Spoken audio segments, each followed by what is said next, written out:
$18 number, yeah. I think people are complaining about, why is it $18? Good evening and welcome to this meeting of the Norfolk Board of Selectmen. My name is Jeff Palumbo. I'm joined by my colleagues, Scott Bugby, Jim Lehan, Jack Hathaway, our town administrator, Marion Harrington, our administrative assistant, and we have some guests here this evening. Lorraine Fields will be leading a discussion regarding tax classification. So this is the town's annual tax classification hearing. So it is Wednesday, November 30th, 2016.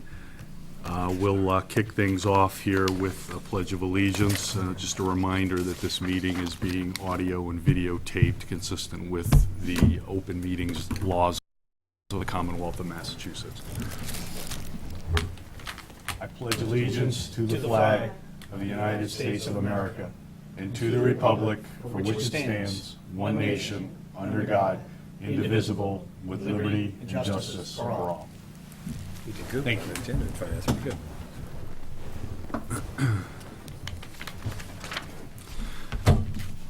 Yes, with that, yes, Lorraine, Thank you. turn it over to you, and you can explain for everyone what our business is here this evening.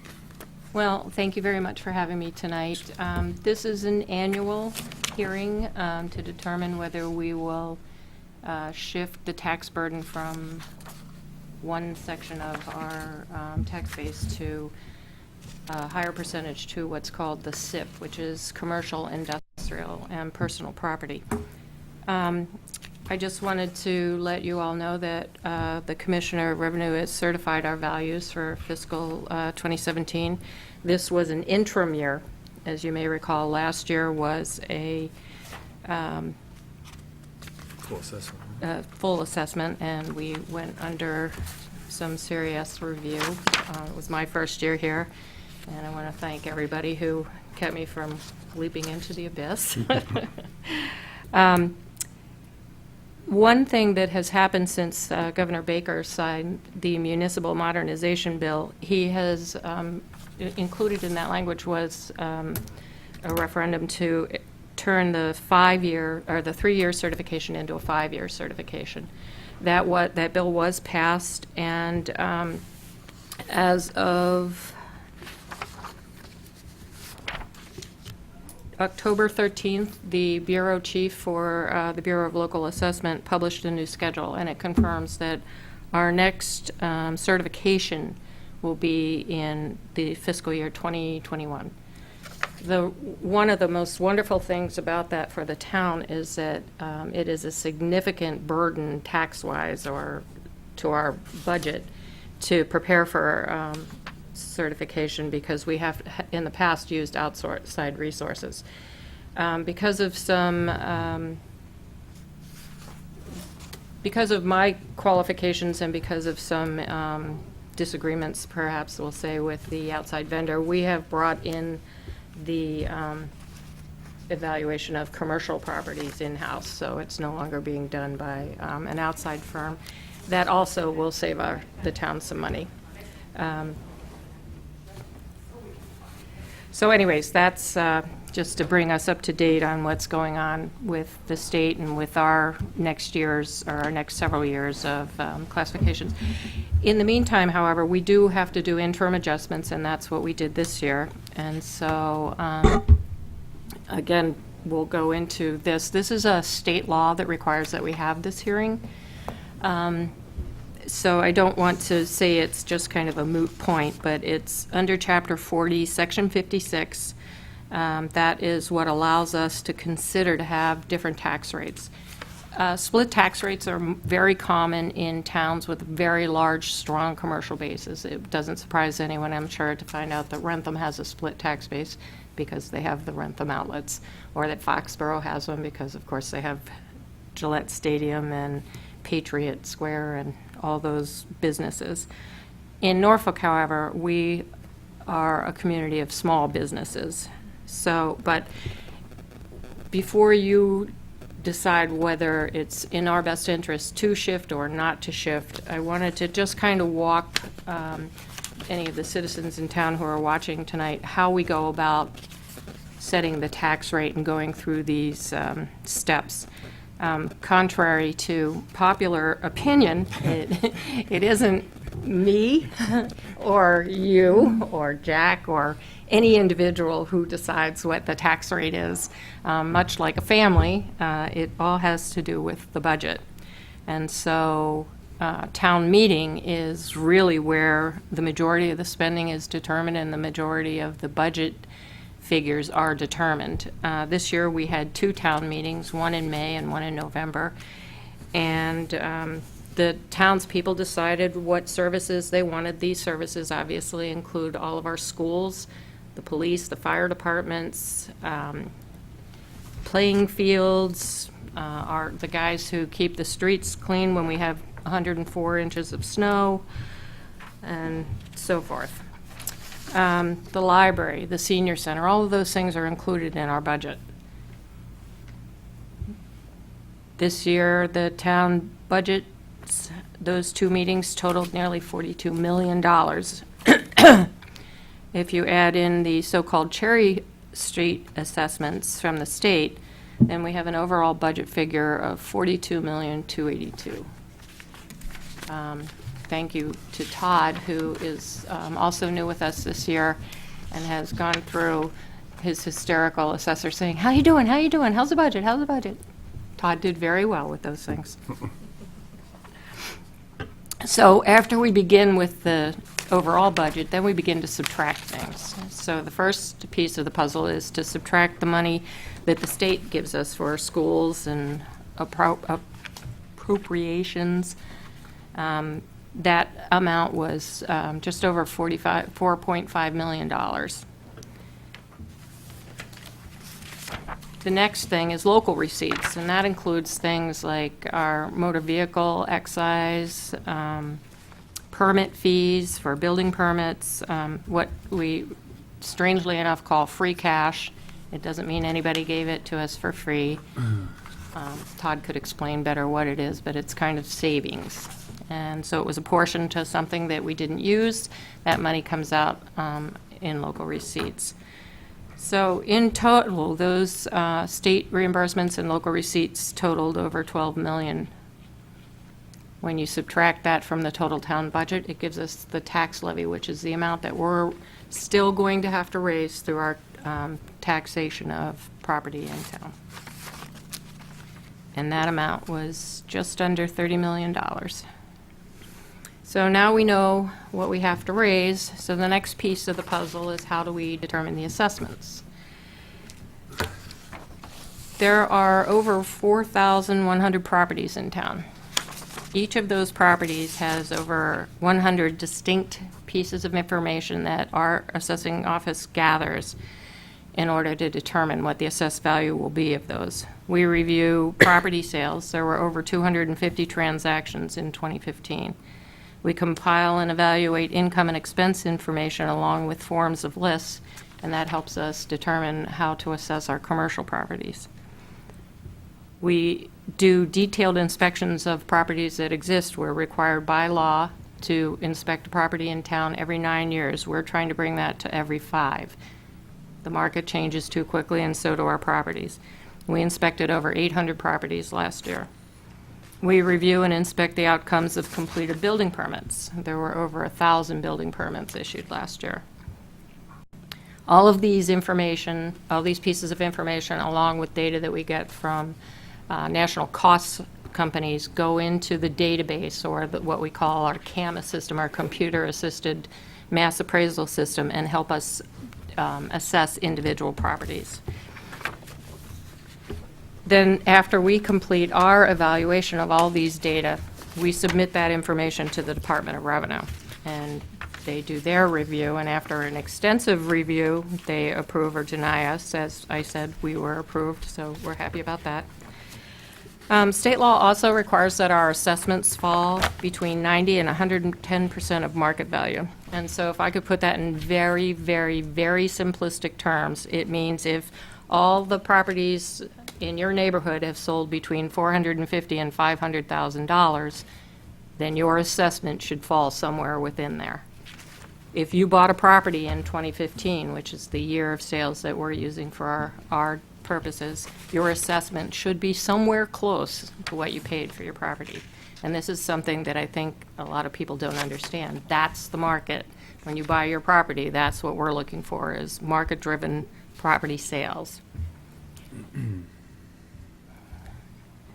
Now, this slide shows the historical rise and fall of average assessed values. The red arrow shows the median for Warren, which is banker and tradesman. It's a data compilation. The problem with using some of these services is that they don't use the same data, so you're comparing apples and oranges. Warren uses a median.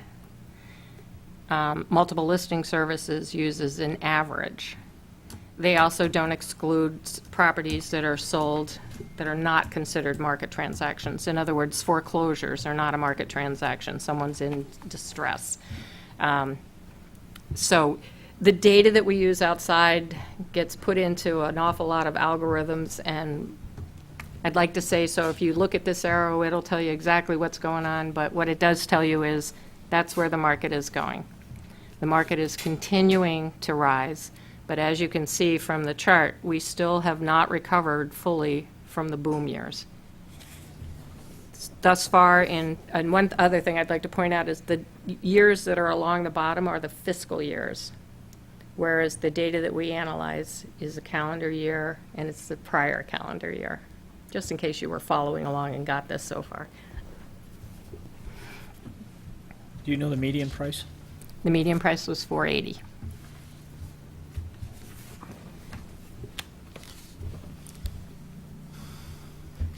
The average for multiple listing was $508. But again, like I said, the numbers don't compute, if you will. We can't use them in that vacuum, if you will.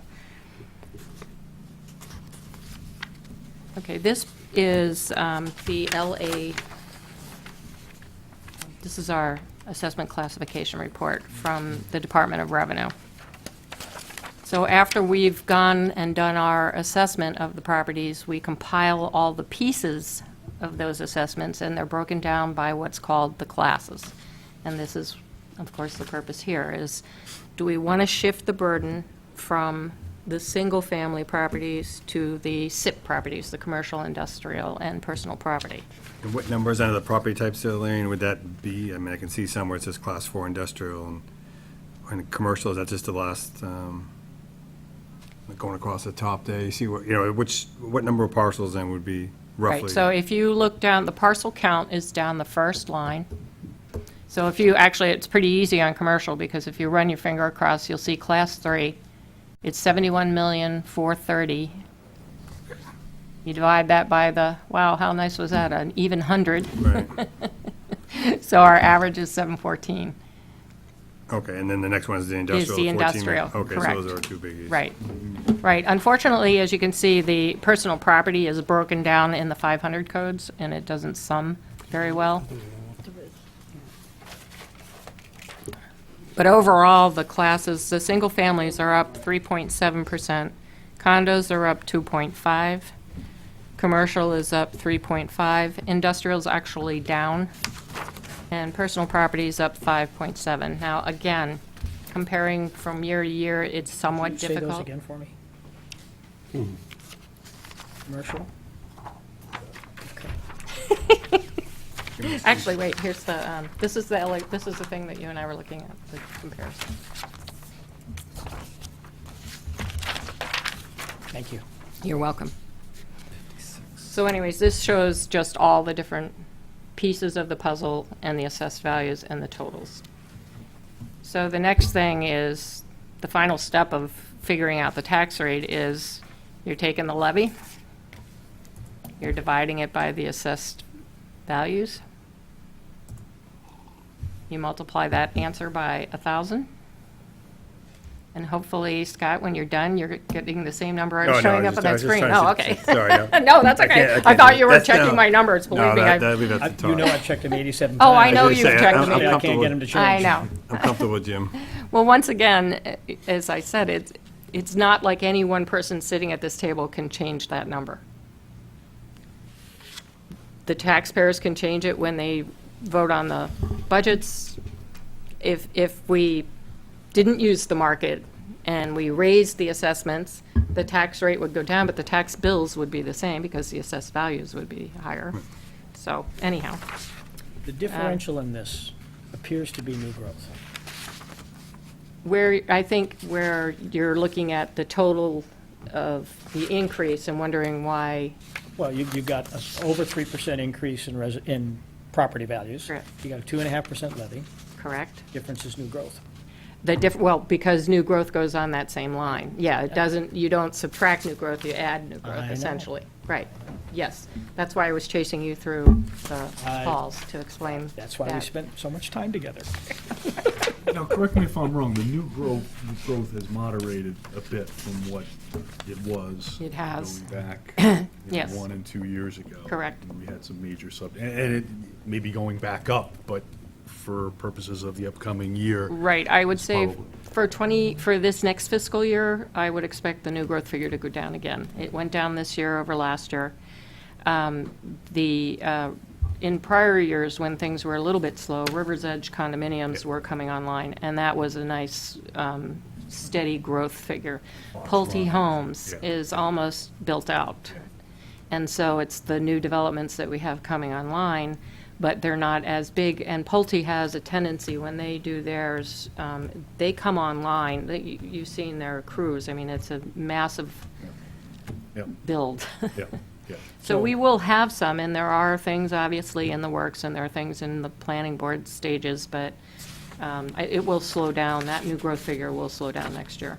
It looked like it was going to be almost a third less.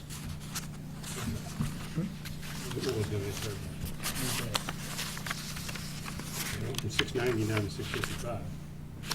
This coming year, Oh, this, next year. next year.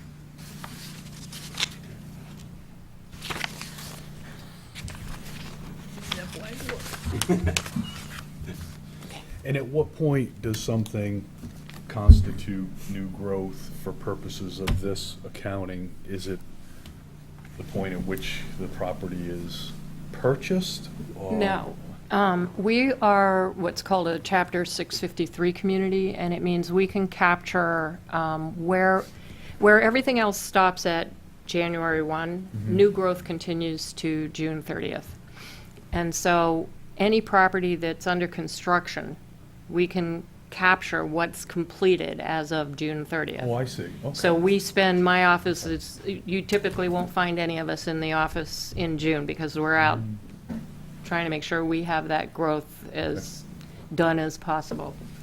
And it's based on new construction, really. The building permits, there might be pools and decks and garages, but the primary driver of that new growth figure is actual new homes or new condominiums or new, this year we had two, the new medical building was last year.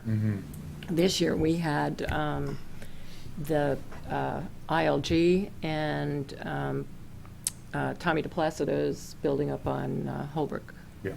Nine. So Nine so, homes, yeah. right.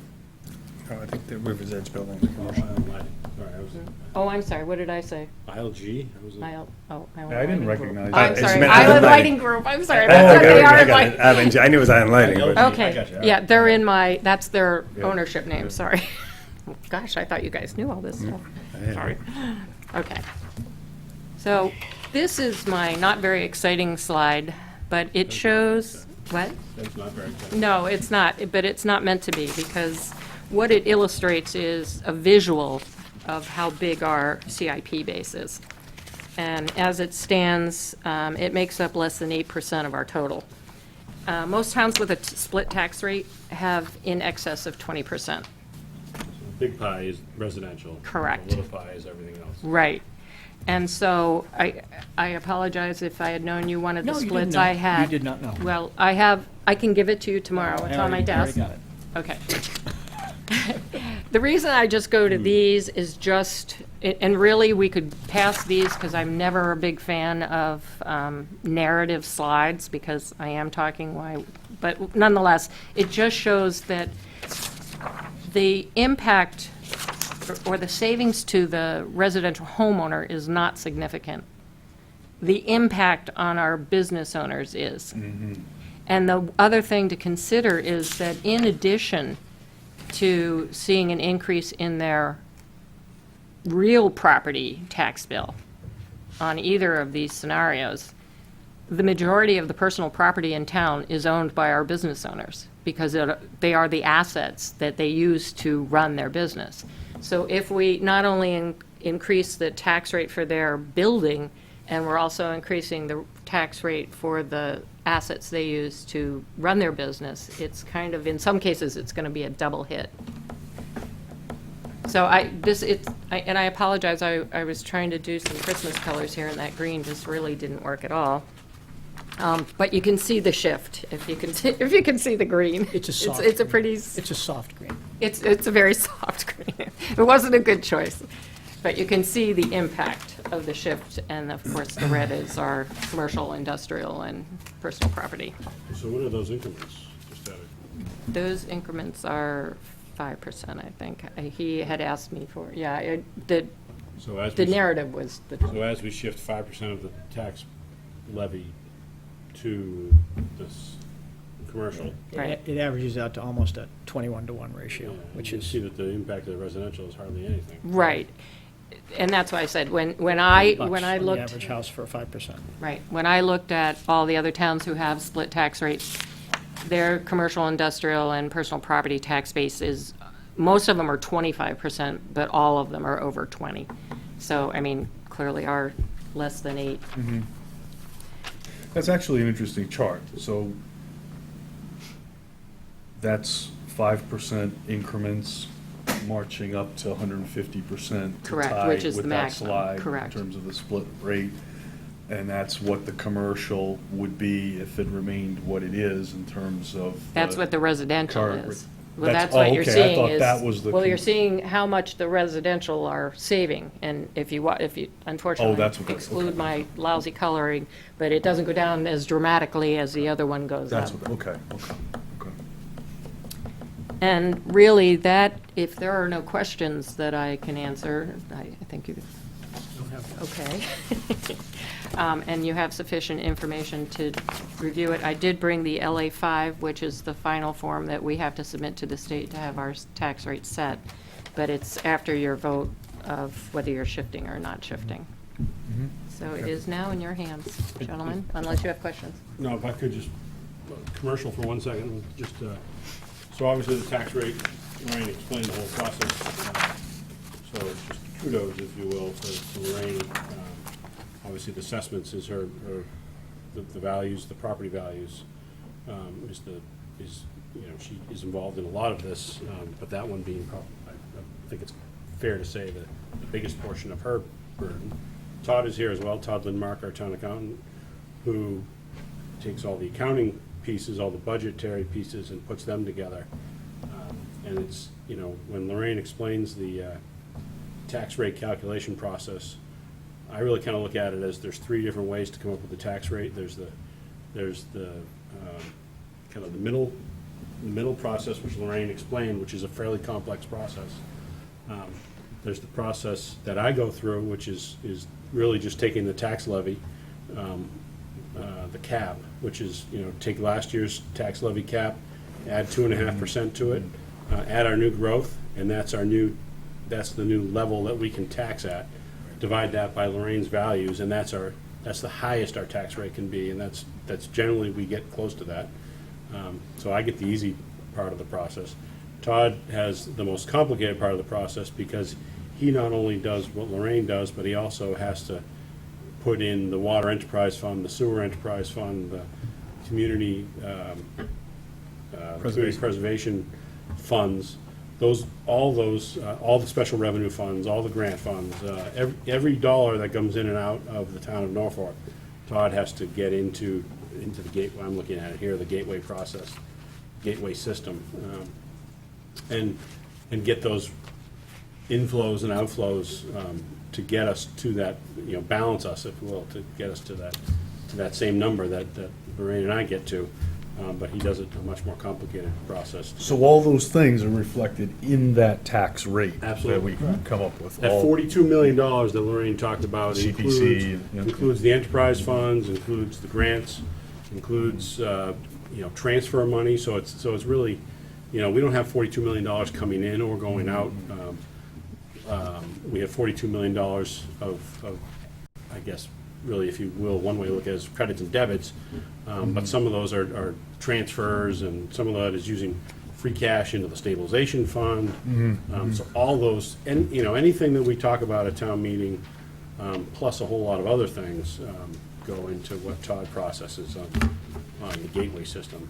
Back in my day, it was all just a fancy Excel spreadsheet. Todd's lucky. The kids today are lucky. They get Kids to today. Kids today, they put it into they just put it into some game app, into the it comes out. You only have to go up the hill on the way to school. Yeah. I had Not to carry that. my lunch both ways up there. Right. And not in a snowstorm. Yeah. Jim did it in his days with an abacus, so it goes all the way back, yeah. Absolutely. Still uses it. No, it's probably more accurate than I'll ever be. That's 0 for 2 today. I know, I gotta keep going, I might as well dig myself deep, And then Jim. just the one last component of all this too is the treasurer's work, Cheryl Kelly's work, doing the debt, all the debt management, if you will. And part of that is in this, certainly, not part of it, all of that is incorporated into what Todd captures as well. But Cheryl Kelly and her team also have responsibilities to get us to the tax rate as well, to make sure, because that excluded, particularly the excluded debt, the non-excluded debt is in our budget, the excluded debt is also in our budget, but also is added to the tax rate. So it's, all the people in the financial accounting group have a lend a hand in calculating our tax rate at the end of the day, so. We're a team. A very good team, too. They do a great job. And I will thank Lorraine and Todd for the day that I annoyed them intensely over this calculations. Thank you both for putting up with me. He has to thank a lot of people. Well, I had done the way Jack does it, and I had come up with a different number. You were just missing that new growth number. I can see I why that I threw you forgot the off. new growth. Yeah. So I was at poor Todd's desk and poor Lorraine's desk for a better part of a half a day, I think. You couldn't wait till going tonight? through these Yeah, oh, I sheets, just didn't like, let's just double numbers. check it. Oh, Todd's Couldn't very figure out where I easygoing was about this wrong. stuff. And it was right there before me. So thanks for your tolerance. Hey, it was, all these things are an education. There's so many ways to look at this. Jack looks at it one way, as Well, I we looked at said, it- I look at potato, it his way. potato, you go at it from different directions. Thankfully, the number's the same at the end. Yeah, I mean, the key is obviously the growth in our assessed values, and yeah, I had hoped it would be higher. It is what it is. It is. It is what it is. 'Cause if that had been just, another point, we would have been pretty close to even. Yep. They're going in the right direction. Well, it's recovering, But it's, I mean, as the slide showed, it's still below where it was in 2008, so Yeah. we're working our way back. Yeah, our total assessed value is 1.6 billion. We were pretty close to 2 billion at one point, I In think. 2007. Yeah. 2008, I think, is when it 2008. dropped, yeah. Well, for obvious reasons, I mean, we all know what happened in 2008. As many of us still have nightmares. Well, appreciate Okay. your explanation. I think, once again, I'm not sure this will ever change the fact that by and large, this is a residential community, and so, we typically end up in the same place when we have these hearings. I've been through a couple, but my colleagues here sat through a few more, and I suspect conversations have been the same in terms of how you handle the commercial properties and what the message is to those folks in terms of our desire to promote commerce, as opposed to send the wrong message. And so I think we're very sensitive to that, and I think you've done a good job with your presentation showing how the benefit to the residential community is fairly modest compared to the penalty that the business owners would suffer if in fact, we were to make a change. No, and I think in particular in this town, many of the business owners are also Residents. residents of the town, Right, so. good point. And we want them to Claire would be stay- proud. I'm glad. May I make will you accept a motion, sir? Yeah, any discussion? You guys, gentlemen, have anything else to, are you here for the tax hearing? I was, yeah, thank you for that, very helpful. Oh, okay. Jack, thank you also for the info that you provided. You're welcome. Very helpful. Yeah. I move to, Did you want Would you like to speak? I mean, if so, Have any you're questions? welcome to. If you have any questions or comments, we would ask you just to, Just get a mic. yeah, we need you to get a microphone. microphone and just introduce yourself if you would, for the record. That's Peter. Peter. Is it on? It should be green, Peter, if it's on, but. There it goes. Okay, Peter, can you hear me? No, for the it's, TV, it's, Peter. it's for It's for the home, Peter. TV. You don't hear it in here. Oh, okay. So when your wife watches tonight, she'll hear you. Yeah. She knows you were really here. So that's where you were. 58 Everett Street in Norfolk. And I think the only question I have is just how, because I'm a relatively new homeowner, so, I had a pretty big jump in my assessments last year, and that was related to the sale price, because the home itself hadn't been sold in, 20, 30 years or so. So the assessed value had crept up relatively modestly, and then Boom. I saw a big jump in my bill. Bang. Welcome to Yeah, town. I'm sorry. Sorry about that bang. Yeah. Well, I understand it better. I think going forward, how will my house be assessed in the pool of, I guess you guys assess in the pool of similar properties, not Correct. by neighborhoods, but by similar properties? We Or also, both? we also look at neighborhoods too. I have all the sales in the last 5 years mapped out on our assessor's maps. That gives me the ability to see if there are trends in various neighborhoods, Uh-huh. in addition to looking at, perhaps in one neighborhood, the houses are going up faster or not. There are some neighborhoods where functional obsolescence seems to be having prices go down instead of up, which is unusual. But, and the other thing, I don't know if you were here when we were talking about, although we're mandated by the state to do our inspections every 9 years, we've been trying to compress that because of exactly what you're talking about.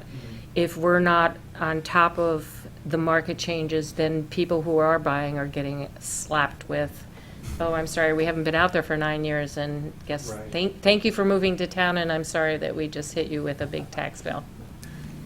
So we are trying to handle that by being a lot more proactive and be a lot more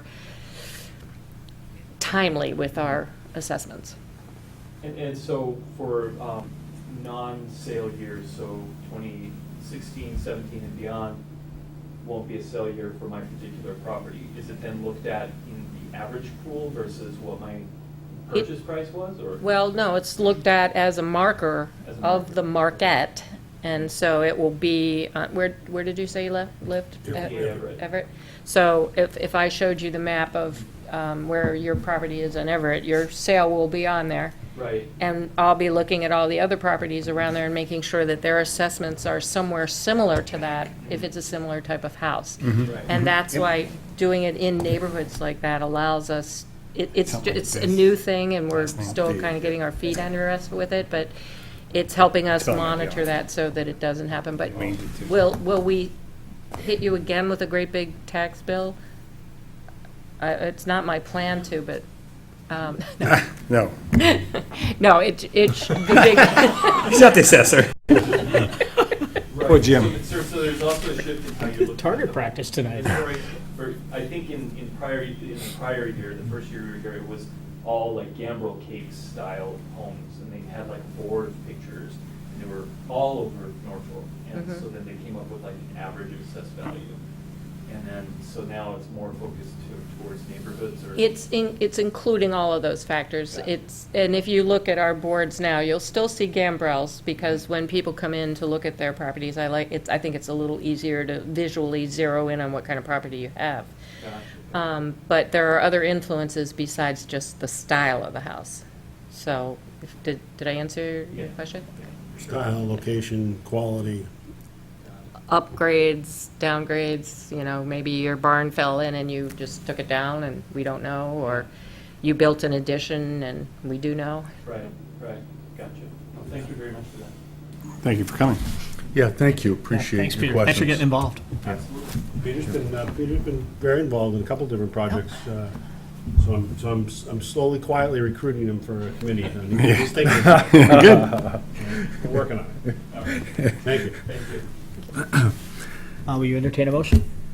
Certainly will. I will move to keep a level tax rate between commercial and residential properties. Second. Okay, motion's been made and seconded. Any further discussion? Hearing none, all those in favor say aye. Aye. Oh, sorry, I got carried away. Jeez. Welcome to your first foot, Jack. You were looking for the Lot of 125 for hats. commercial, who are you I've kidding? been to too many rec meetings lately. Nicely done, Lorraine, thank you. Thank you. Todd as Todd. well. Do you want Yeah, to- thank you. Carol. Appreciate it, Todd. Thank you. It said no sig- I think Well, You know, Jack said it's easy, just Yeah, punch some well, numbers no, in, I it seems to can. do it all by itself. That's actually what you're giving me permission to do with this. So if you don't feel safe enough, I usually put it in the file. If we have it on this, it's To fine. adjourn? Why don't you, if you wouldn't mind, just sign that, it's telling us the He gives- residential Wasn't an factor agenda. one. Right, and it gives me the authority to go on you see the the agenda gateway in and front of sign you? for you. You want did us to pretty sign well, on the though. bottom of this, all of us? Yes, Without please. knowing the agenda, too. Thank you for setting this up, Jack. Good luck with your knee surgery. Oh, thank you. Yes, I, I don't know if it's see you luck or guys whatever. then. Yeah, I I'll hope see it's, you. yeah. We want to see you back on the rink in 2 Lorraine. weeks. right, Look. let me tell you something. It will tell you just wanna how sign there? uncomfortable I am to tell you that I you am could've signed so in there. looking forward to this surgery. I know the feeling. Right? I can do it right now, right? Yes, thank you. You've already got it all set up? Yes, yep. Thank you. What? And Hold on, I'm just then gonna, I'm gonna hit the enter Carol, button. if you can give Carol, she just has to say, have the date of that. So, thing. Lorraine and Todd, you're welcome to join us. We're just going to talk a little new business. We don't have a whole lot on the agenda here for tonight, but we're just going to talk a little new business. Thank you. And one of the things we wanted to talk about is public safety building. So somewhat related, if you will, to obviously the taxes and tax rates and such. If not now, then certainly going forward, it will be increasingly a factor. You know, in the spirit of never wanting to take the taxpayers of the town for granted, we feel it's important to revisit some of these things and make sure that there's clarity in terms of how we're going about, you know, funding these projects and what decisions are being made in the spirit of trying to control costs to the fullest extent possible, but still be proud of the ultimate project here in terms of our, what will be 2 public safety buildings here ultimately, once the projects are complete, the new police station and the, what will be entirely a fire station on Main Street. So I guess, you know, with that, you know, I've asked Jim if he would just comment a bit in terms of the role of the DPW in particular as far as the new public safety building and perhaps the, ultimately the fire station on Main Street, because there has been some confusion. From the very beginning, it was discussed that there would be a role for the DPW to try to reduce cost. The Public Safety Building Committee has proceeded in that fashion, but I think just some clarification from Jim will be helpful. So Jim, please, if you don't mind. Sure. Well, I think really what Jeff is referencing, if those of you that may have watched the planning board meeting the other night, the planning board is involved in the exterior considerations of the project. It's a fair way to say it, I guess. And so we have to go through that process, and appropriately so, and they have input to ensure that we do things the way they think it will suit well into the town. This one is a little bit more complicated in that what we have is 2 projects really in one. We have the Regional Dispatch Center, which is a state-funded project, and then we have the police station, but it's all in one building. So we have 2 interested parties in this process. We have more influence over ourselves than we do over the Regional Dispatch. But if you watch that meeting, I think it might have been somewhat confusing because our architect was there, and the planning board, in the appropriate way, was asking questions about what you're doing with this and what you're doing with that. Very appropriate questions, and unfortunately, I don't think the architect answered them in a very effective way. And I think it may have led to some misunderstanding that Jeff is referring to as we both watched the meeting. When you bid a project of this nature and you include all of the site work, such as parking lot, shrubs, whatever you might be doing in the external part of the building, there is always, the contractor that bids on this project will subcontract or sublease different components to that project. And then they put their little layer of whatever profit they choose to see or they think they can get away with in that particular project. So in essence, you're paying two levels of compensation for the same level of work. That's the way it is when you package projects for building projects package projects like this together. And we knew this because we've been through this a couple of times already. So what we decided to do was to pull out components of that and not make it part of the bid that we send out to whomever should choose to build these buildings for us. And we pulled out those parts that we could use some of the existing contracts that DPW has in place. And so we're paying only, if you would, one level of surcharge as opposed to two levels of surcharge. And when you're doing the level of work that we're doing in both of these buildings, it becomes a substantial number. So we built that into our process. Unfortunately, the architect didn't explain that very well. And I think he explained it in a way that he might have thought that we were using the DPW per se to pave the parking lots and do this and so on. And for those of you that I hope know, we don't have equipment to pave roads and pave parking lots and have a very limited DPW staff. Our DPW director, Bob McGee, bids out these services, and he has contracts. He has a gentleman that he has a contract with that removes trees, that paves roads, that does whatever other particular areas that we need done around town. We're using those contracts as part of the fulfilling the needs of the external site work of this facility so that we save money. The project will make payment for those services. It will not come out of the general account. It's not coming out of the taxpayers. It's coming out of the $14 million that we have set aside for these two projects. And I don't think that was well explained by the architect. Certainly very legitimate questions on the part of the planning board, and unfortunately not very well expressed answers by our architect. So we're going to go to the planning board meeting on the 13th, I think it's the 13th, which is why I thank you for moving the meeting, and provide that clarity to the planning board. And I think Jack and I have had a chance to talk to a couple of members so that there's an understanding of that. And Jeff mentioned it, and we thought we wanted to share that in a public forum so that people who did watch the planning board had some understanding. We are not circumventing the bidding process. All of the contracts that Bob has in place all went through the public bidding process. What we are doing is we're avoiding that second layer of profit that the contractor who bids for the whole project will put into the price that we don't need to pay.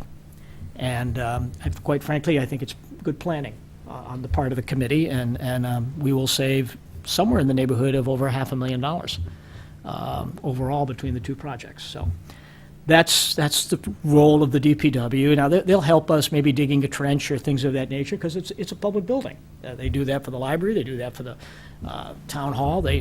Small projects of that nature that need to get done, it's a public building. That's their role. But when we talk about the major work, the paving and all of that, that's all contracted out, and that's the component that we're pulling out of the bid process and that we'll use Bob's contracts for. So hopefully that provides some clarity. Thank you. I think it's a very good business decision on the part of the committee, and it's just unfortunate that the architect didn't articulate it very well. It's the exact same process we did for building the road that goes into the Three Counties. Yep, thank you. Right, Yep. right. We did it there as well, so it's nothing new, nothing different.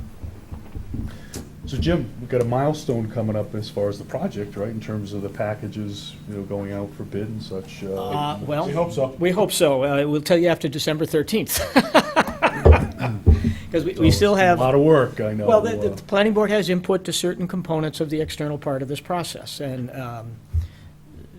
we have to have a discussion, because there are some things that are certainly we can negotiate and talk about, but there are other things that are part of the regional dispatch component that really are kind of off the table for us, because that's a whole different board, this is two projects in one architect, one bid, but two separate components and two separate approval processes. So it's taken us 4 years to get this regional dispatch thing organized and finished, and they have to sign off on all of the components associated with their piece of the puzzle and what the state's paying for.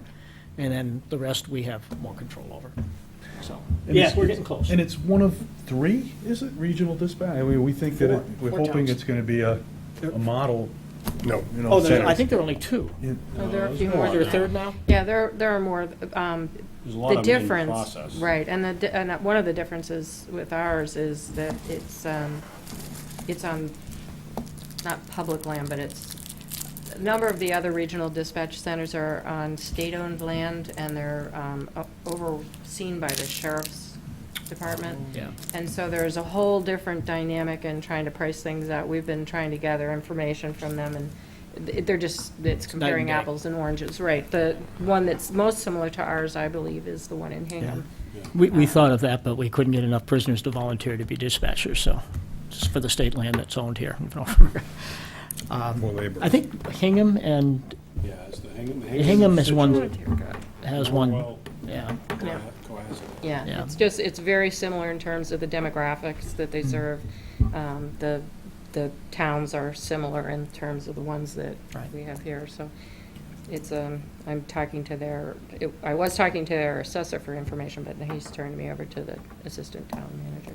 It's more just gathering information for you guys down the road. Yeah, For the and leasing. the We're other doing the component leasing. that, while, just as an aside, because there's Jeff, to his credit, asked me this question the other day. He said, well, you know, if we're responsible for all of the external work, the town of Norfolk is responsible for the parking lot, all, because it's our building. So we're responsible for all that development, but it's being shared. The state doesn't pay for that. So it's being shared.